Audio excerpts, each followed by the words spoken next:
Hey, John, what time is it? It's showtime! And today's episode is brought to you today by the letter W for wiring. And it's also brought to you by the letter S for shifter. So in this episode, we're going to be doing kind of a broad view. We're going to show you a lot of the stuff we do with our wiring, and then we're also going to be doing stuff with the drive shaft and stuff getting ready to hook the shifter up to the transmission. So basically, still connecting loose ends on your 63 to try to get it buttoned up. Oh yeah, there's lots of loose ends. There is a lot of loose ends, but we are making progress, so stay tuned, enjoy the show.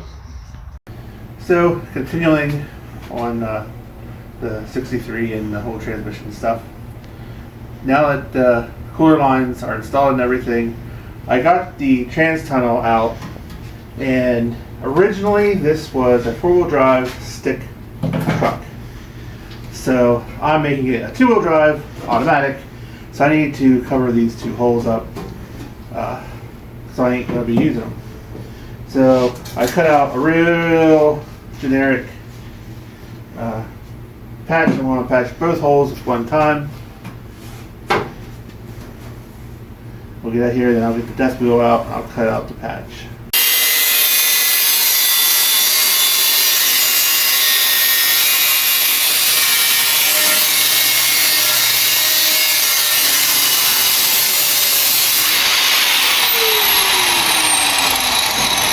And before anybody says anything, yes, I know, I don't have all the proper safety equipment on. It's okay.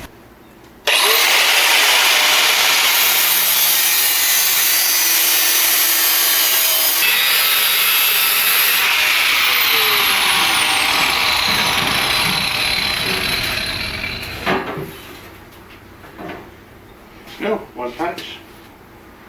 Alright, so I got, I cut the panel. I put some RGB down as some sealant, and so I could go and grind it clean and get the welder out and weld the panel on, blah blah blah. But I've learned from watching from some of the best that sometimes self tappers work just fine. So that's what we're going to be doing.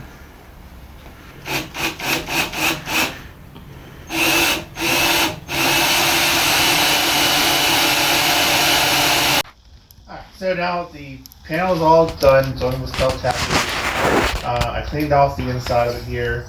I took a small cutoff wheel and cut all the heads of the self-tappers off. So if I ever have to reach my hand up underneath there, I'm not going to rip all the shreds.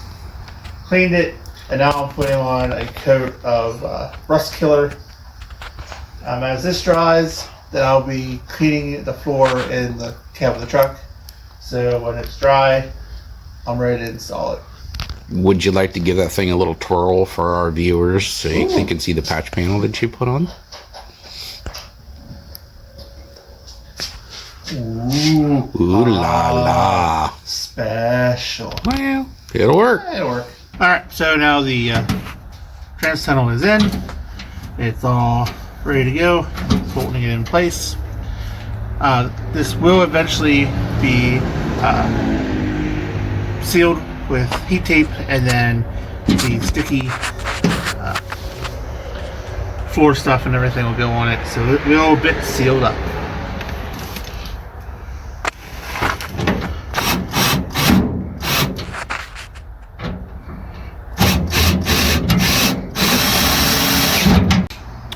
Alright everybody, so today is drive shaft day. So I kind of have a couple different things set up here real quick. I want to go over if you go on YouTube or anywhere, you're going to get 10 different ways to do 10 different things to shorten 10 different drive shafts. I've done this in the past. One of the ways I have done it is I have taken angle iron and used hose clamps to angle it down, and what this does is it makes perfectly straight lines. So if you wanted to shorten X amount of inches out here, you could draw lines on this stuff, take out the chunk you don't need, and when you put it back together, just match up your lines to keep your drive shaft in phase, so whenever you weld it back together, everything's where it's supposed to be. On this particular drive shaft, we only had to shorten it 4 inches, roughly. So instead of chopping the center of it and welding it back together, what I chose to do was, on this piece of the drive shaft here, there's more than 4 inches here that can be removed. So instead of chopping the whole drive shaft in half, I'm just going to remove the slip yoke, shorten the 4 inches, put the slip yoke back in, and weld it from there. Now, in order to keep everything in phase, what I have done is I took a piece of angle iron and I had a hose clamp around it, and then I took an angle grinder and I cut some witness marks in the drive shaft. There you see right there, straight line, right here, straight line. Now, when I take the 4 inches out of this, it doesn't matter that there's nothing here in the middle because this chunk's going to be going anyway. However, the marks here on the yoke, whenever this comes together, will line up with the marks on the drive shaft. And the nice thing about doing it this way is you don't have to worry about marker coming off or tape coming off, or whatever you use to make your marks to make sure the drive shaft stays in phase. Because no matter how much like grinding off the rust or cleaning it up for welding or whatever, these marks will still line up with these marks. So that's how I'm going to do it. So now I need to cut the yoke off of here. Alright, so went through the angle grinder, and you don't cut too deep, but you keep going around and around and around until you cut just enough to where you're just getting through the weld and getting through the thickness of the drive shaft. After I did all the cutting, a couple good whacks with the hammer, boom, popped right off. So now I just need to clean up this end and then mark from this end back 4 inches and make a cut. Put the two things together and weld them up. Okay, so the chunk needed removed is now cut off. As you can see, it cuts pretty straight. I'm going to use a Wizzy disc to clean it up a little bit, but all I did was just I marked it out, used a piece of blue masking tape, went around it, and just went real slow with the death wheel. Cut off what I don't need.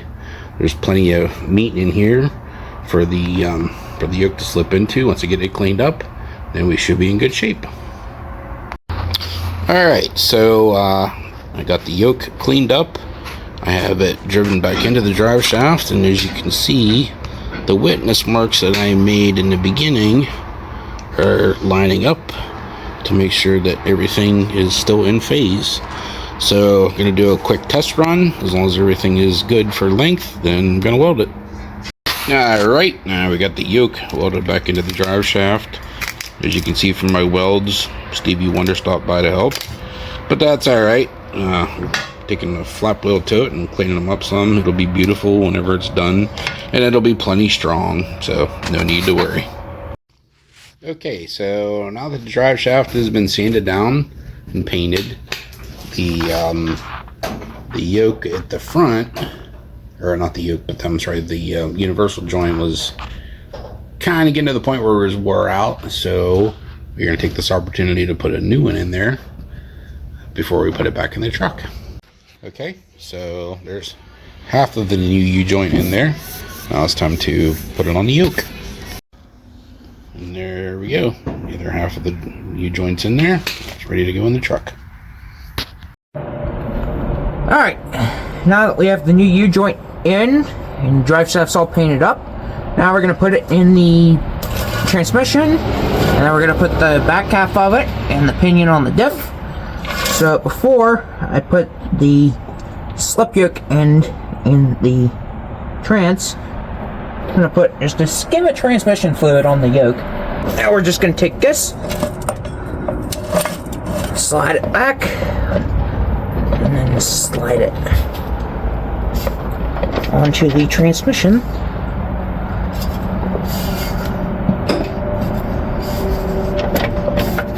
Like so. Alright. Now, going to put in the caps into the pinion. Now, to get this lined up, we can pull it back. And then you line up the snap rings that are on the insides of the caps, inside the pinion. Slide it back as far as you can. And you gotta take your cap, put it over the U-joint cap. Put a little bit of anti-seize on your bolts so you can get the back out.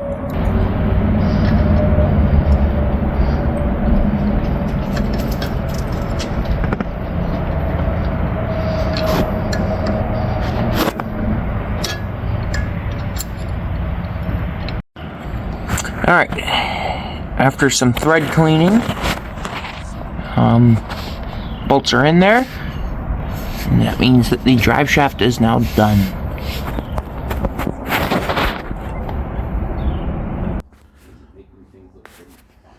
Alright, so what I'm doing right now is I got decided on what gauges and stuff I was going to do. So I'm starting to put in sending units. I got the sending unit for the temperature gauge in the cab in. I took the plug out. There's the little sending unit. Just have to do the wiring. And now I'm putting in, or I'm going to have electric fans so that it's getting ready to put that sending unit in. So that has to be ready to be wired up. So on our 63 GMC, the factory cluster, honestly, all it had was a speedometer and a fuel gauge. So what we opted to do is get a aftermarket gauge panel so we could put gauges in to cover everything: tach, speedo, fuel, oil pressure, etc., etc. However, the bezel did not come with any provisions for turn signals or high beam. So what we did is went on eBay and got these little LEDs. We have two of them in green for the turn signals, here and here, and one in blue for the high beam. So all I did is mapped out some equal holes on here, and these things just pop down in the hole like so.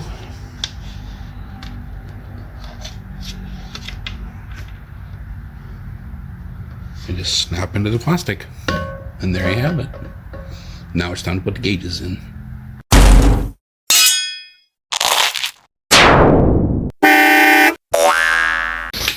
Alright, so we saved everybody that's gonna watch this video the completely boring monotony that is wiring.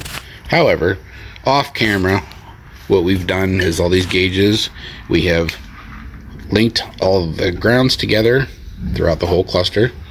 We linked all of the lights for all the gauges. And so you have one wire for your lights, one wire for your grounds, and we also link together all of the ignition hots and the wiring harness that's on the truck will then come to this terminal here, which will, since everything's chained together, will power all of the gauges once everything's connected. So next step is put it in the truck and start making connections for sending units. So I've now been inside the truck and I put spade connectors on all the ends of the sending unit wires to connect to the gauge. This vehicle did not come with any type of wiring harness at all, so I bought one off of Summit. I'll share with you the part number and everything. It was a really good harness. If you're doing something like this with an older vehicle and you don't have a harness, or your harness you have in the vehicle is really bad, the instructions are very good. I've never done wiring before and I was able to understand it. So now I'm just going to make the connections.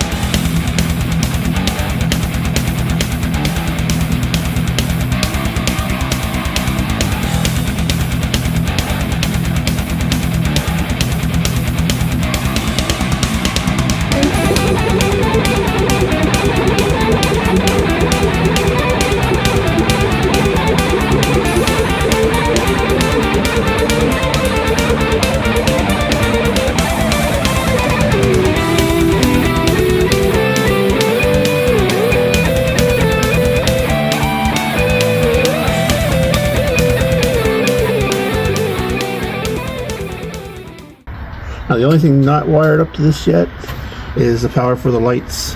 And that will get wired whenever I put in the headlight switch.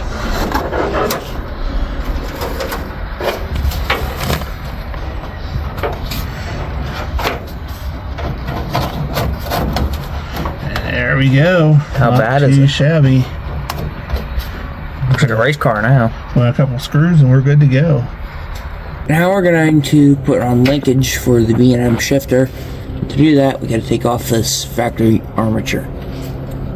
Alright, the new shift bracket is on the shifter linkage for the transmission. I had to get a different nut because someone put on a bigger nut than was supposed to be on here. So that issue was resolved, but other than that, it's on there nice and good. Alright, now that this bracket's on here, now we have to take these two bolts out of the transmission pan so that we can bolt on this bracket to hold the shifter cable on the transmission to go into one of these three holes that are on the forward bracket. And then these spacers go on top of this to push it away from the training pan. Just as you can see, the training pan has a lip, so easy as that.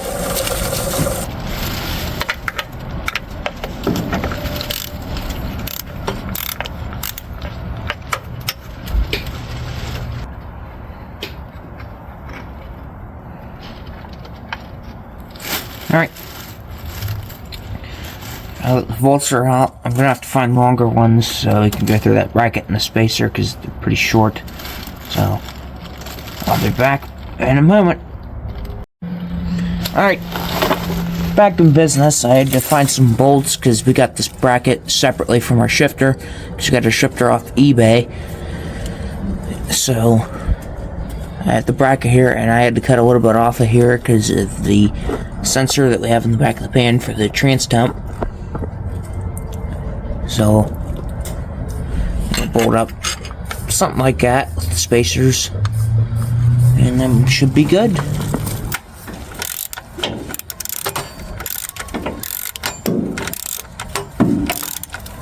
Alright, it's in. The spacers looks nice. Don't have to get stupid crazy with them, but they need to be tight. So, Alright, so here at the end of the day, we pretty much got what we wanted to accomplish done. We got the gauges are all in. Still have a couple more things to finish up with wiring, but for the most part, it's good to go here in the cab. The shifter is physically mounted where we want it to be. Now we're going to be creating a console around it and doing a unique shifter handle on it, so that's coming in the future here as well. Okay, and then back here on the fuel tank, we got the sending unit for the gauge put in, and we got the ground all set up for it. Not a bad day. and not a bad weekend.